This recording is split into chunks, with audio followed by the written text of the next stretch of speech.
Şimkent, Almatı ve Astana. Bu üç şehirde neredeyse 6 milyon insan yaşıyor. Yani Kazak nüfusunun neredeyse %30'u. Öte yandan ülke yüz ölçümünün neredeyse %80'i tamamen boş ve insan yaşamaz halde. Bugün Türk devletlerinin en büyüğü olan Kazakistan, Rusya ve Çin gibi iki devlet arasında sıkışmış durumda. Oysa yüz ölçümü bakımından dünyanın 9. en büyük ülkesi olan bu topraklar Fransa, Almanya, İspanya, İtalya ve Birleşik Krallık gibi ülkeleri kapsayan Batı Avrupa'nın tamamından daha büyüktü. Fakat bu saymış olduğum 5 Avrupa ülkesinde yaklaşık 330 milyon kişi yaşamasına rağmen Kazakistan nüfusu yalnızca 20 milyondan ibaret. Bu ülkede kilometre kare başına sadece 7 kişi düşüyor. Bu da Moğolistan'dan sonra dünyadaki en düşük yoğunluk. Fakat böyle konuştuğuma aldanmayın. Çünkü ülkenin yeni başkenti Astana, görkemli mimarisiyle adeta 21. yüzyılın Ütopya şehrine gelmişsiniz hissini uyandırıyor. Yine de ülkenin geriye kalan toprakları ıssız ve bozkır sayılabilir. İşte bu videoda bu kadar büyük ve kaynak açısından zengin bir ülkenin neden neredeyse tamamen boş olduğunu anlatmaya çalışacağım. Bu arada bize destek olmak adına Tercüman Ailesi'nin YouTube kanalına abone olabilir ve videoyu beğenebilirsiniz.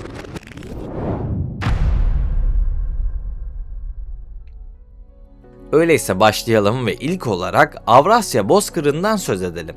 Burası Macaristan'dan Mançurya'ya kadar uzanan devasa Avrasya Bozkırı'nın kalbidir. Tarih boyunca Hunlar, İskitler, Moğollar ve Türkler gibi göçebe topluluklar imparatorluklarını bu hat üzerinde genişletti. Öte yandan bu ağaçsız düzlük alanlar hayvancılık için elverişli olsa da yerleşik ve yoğun nüfuslu tarım toplumları için ideal sayılmaz. Çünkü burada yazın kavurucu sıcağından, kışın dondurucu soğuğundan koruyacak hiçbir orman ve dağ bulunmuyor. Bunun yanında bir de karasal iklim gerçeği var. Okyanuslardan binlerce kilometre uzaklıkta bulunan Kazakistan, denizlerin iklim üzerindeki yumuşatıcı etkisinden tamamen mahrum. Bu nedenle iklimi aşırı karasal olarak tanımlanır. Bu da coğrafyanın iklimsel olarak dengesizliklere gebe olduğunu gösterir. Mesela kışın sıcaklıklar -40 hatta -50 derecelere düşebiliyor. Bu konuya Akdağ üzerinden örnek verebilirim. Bu şehir talihsiz uçak kazası nedeniyle gündeme gelmişti ve bu olay öncesinden beri gidip görmeyi istediğim bir yerdi. Hazar'a kıyısı olan bu yer yazları turistik bir bölgeye dönüşüyor. Denize kıyısı olmayan ülkeler arasında dünyanın en büyüğü olan Kazakistan için bu şehir gerçekten de çok kıymetli. Ancak yazın 30 ila 35 derece arasında değişen sıcaklıklarıyla çok hareketli olan bu şehir kışınsa deyim yerinde ise buzdan bir cehenneme dönüşüyor. Özellikle kıyıya yakın bölgelerde Hazar Denizi'nin yüzeyi buz tutarak donuyor. Bu manzara şehre kışın bambaşka bir hava katsa da bu durumun Antalya'da yaşandığını düşünsenize.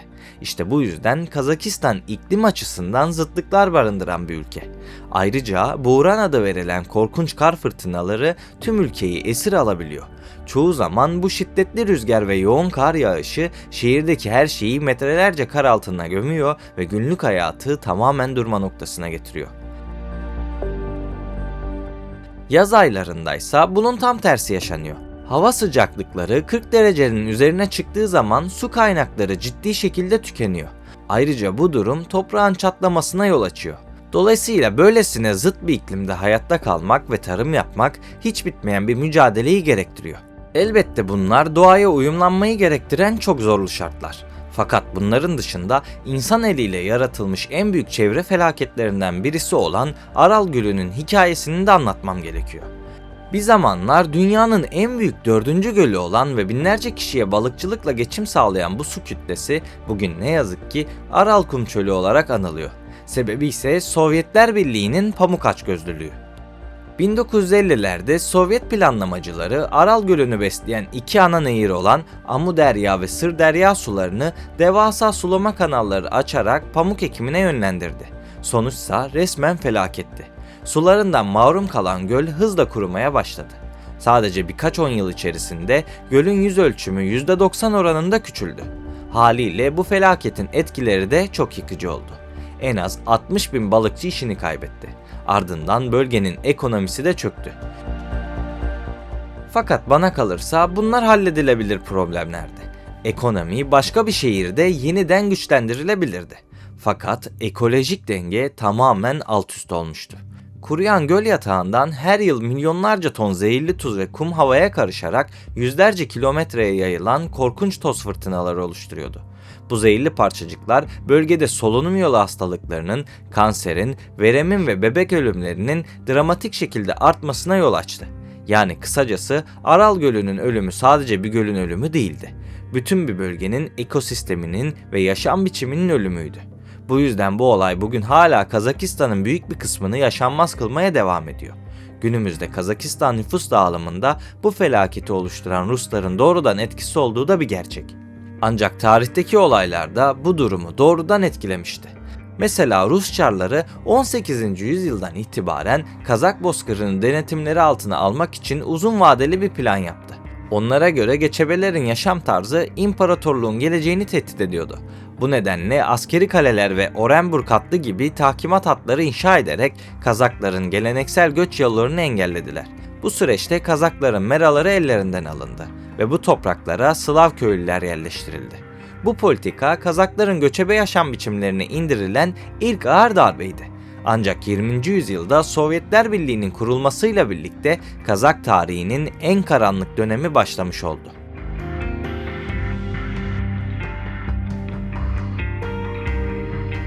Stalin'e göre göçebeler bağımsız, kontrol edilemez ve hayvan sürülerinin sahipleriydi. Bu durum komünizmin özüne tamamen aykırıydı. Bu amaçla 1929'da Kazaklara zorla kolektivasyon dayatıldı. Kızıl Ordu köy köy dolaşarak Kazakların yüzyıllardır yetiştirdiği 40 milyon hayvanı ellerinden aldı ve devlet malı ilan etti. Sürülerini kaybeden, tarıma alışkın olmayan ve devlet çiftliklerinde kötü yönetimin kurbanı haline gelen Kazaklar insan eliyle yaratılmış bir kıtlığa sürüklendi. Dünya Holodomor olayını bilse de oransal olarak Kazakistan'daki kıtlık çok daha yıkıcıydı. 1930-1933 yılları arasında sadece 3 yıl içerisinde yaklaşık 1,5 ila 2 milyon Kazak açlık ve hastalıktan öldü. Ülke nüfusunun neredeyse 1/3'ü bu olaylar sonrasında can vermişti. Geriye kalanların büyük bir kısmı ise hayatta kalabilmek için Çin'e ve komşu ülkelere kaçmak zorunda kalmıştı. Velhasıl bugün bile Çin'de yaklaşık 1,5 milyon, Özbekistan'da ise 1 milyona yakın Kazak yaşıyor. Bu dönemlerde yaşanan şeylerin bir demografik soykırım olduğunu söylesem pek de yanlış sayılmaz. Çünkü bu süreçlerde Kazak nüfusu o kadar çok azaldı ki kendi topraklarında bile azınlık durumuna düştüler. İşte bu süreçlerde Stalin, Kazakistan'ı Sovyetler Birliği'nin en büyük hapishanesi ve sürgün yeri haline getirdi. Milyonlarca siyasi mahkum insanlık dışı koşullarda ölüme terk edildi. Daha da korkunç olansa bütün bir halkın topluca sürgün edilme politikasıydı. Stalin o dönem sayısız etnik topluluğu kendi yurtlarından kopararak yük trenleriyle Kazakistan'ın ıssız bozkırlarına sürdü. Bu milletlerin arasında Volga Almanları, Çeçenler, İnguşlar, Polonyalılar, Kırım Tatarları, Koreliler ve daha niceleri de vardı. Ancak bu politika Kazakistan'ı zoraki bir biçimde çok kültürlü topluma dönüştürdü. Yerli Kazak nüfusu üzerinde daha da büyük bir baskı yaratıldı. Ama Sovyetlerin Kazak nüfusunu bitirmeye yönelik planları devam ediyordu. Onların insanlığa karşı işlediği en korkunç suçun sembolü ise Kuzeydoğu Kazakistan'daki Semipalatinsk nükleer test sahasıydı. Burada 1949'dan 1989'a kadar 450'den fazla nükleer bomba denendi. Bunlardan 116'sı atmosferik testlerdi. Hatta söylenenlere göre Sovyet yetkililer radyasyonun etkilerini gözlemek için yerel halkı bu testlere hiçbir uyarı ve koruma olmadan maruz bırakıyordu. Bunun sonucu olarak milyonlarca insan kansere, lösemiye, doğum kusurlarına ve halen bölge halkını etkileyen ölümcül hastalıklara yakalandı. Dolayısıyla yaklaşık 60 yıl süren bu denemelerde Kazakistan nüfusunu azalttı diyebiliriz. Fakat Kazakistan 1991'de bağımsızlığını kazandıktan sonra yepyeni bir yolculuğa başladı. Bağımsızlıktan sonra ülkede yaşayan birçok Rus, Alman ve Ukraynalı ata topraklarına geri döndü. Ancak bu durum başlarda yani 1990'larda nüfusta geçici bir düşüşe yol açtı. Aynı zamanda Sovyet döneminin eğitimli iş gücü de ülkeyi terk edince beyin göçü yaşanmış oldu. Nüfusu arttırmak ve ülkede yeniden Kazak çoğunluğu sağlamak amacıyla hükümet Oralman adıyla bilinen bir programı başlattı. Bu program kapsamında komşu ülkelerde yaşayan etnik Kazaklar ana vatanlarına dönmeye teşvik edildi. 2008'de ise bu yeniden yerleşim programının adı Nurlu Göç olarak değiştirildi. Son olarak biraz da Kazak ekonomisi üzerine konuşmak istiyorum. Ülke ekonomisi esas olarak petrol, doğalgaz ve uranyum gibi maden kaynaklarına dayanıyor. Bu kaynaklardan elde edilen gelir ülkenin bazı bölgelerini ve şehirlerini oldukça gelişmiş hale getiriyor. Bunun sonucunda insanlar daha iyi yaşam koşullarıyla köyleri ve küçük kasabaları terk ederek ülkenin 3 ana merkezine Çimkent, Almatı ve Astana'ya göç ediyor. Bu 3 şehrin nüfusu neredeyse 6 milyona dayandı. Yani ülke nüfusunun %30'u burada yaşıyor demek. 2009 ila 2021 yılları arasında bu şehirlerdeki nüfus artışı dikkatleri çekiyor. Mesela Astana nüfusu %101,3 oranında artış gösterirken Almatı nüfusu %40, Çimkent nüfusu ise %52,2 oranında yükseldi. Bunlar çok kritik eşikler. Yakın gelecekte ülke nüfusunun yarısından fazlası belki de bu üç şehirde yaşayacak. Ancak bu şehirlerin toplam yüzölçümü sadece ama sadece 2668 km². Yani Kazakistan yüzölçümünün yalnızca %0,098'i. Basitçe Kazakistan nüfusunun %30'undan fazlası ülkenin binde birinden küçük bir bölgede yaşıyor. Dolayısıyla bu yaygın kentleşme ülke nüfusunun yalnızca birkaç noktada yoğunlaştırıyor ve geriye kalan uçsuz bucaksız topraklarsa eskisinden bile daha ıssız hale geliyor.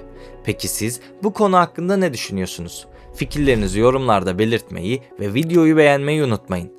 Beni buraya kadar dinlediğiniz için teşekkür ederim. Bir sonraki videoda görüşmek üzere. Kendinize iyi bakın, sağlıkla ve barışla kalın.